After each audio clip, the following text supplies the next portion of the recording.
is the Blue Buffalo Lamb Dinner with Garden Vegetables, 12.5 ounce can. Our dog has been using Blue Buffalo brand for quite some time. We recently tried out the Lamb Dinner one, and he really likes it.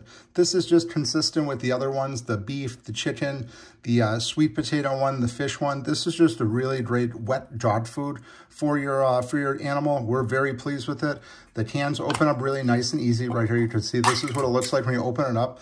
See, this is similar to like a pate style, but it just, you could see here, we'll just put some in this bowl that he uses right here. It just comes out really nice and easy. So it's got a lot of, it's not really like molded like some of the other ones, some of the other brands we switched from before. This one just comes out really nice and easy. You could just see the vegetables in here and just a really nice dog food. This was recommended by our vet.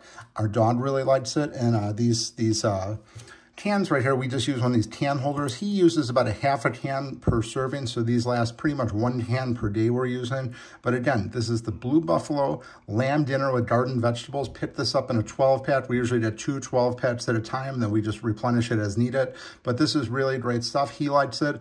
We switch between the beef, the chicken, the lamb, the fish, and the sweet potato one. All of the Blue Buffalo ones are just a really great product. Again, a 12-pack, you have 12.5 ounce cans, and then we just use this topper on here until it's gone and just replenish it as needed. But we've been buying Blue Buffalo for a long time. It's a really great product.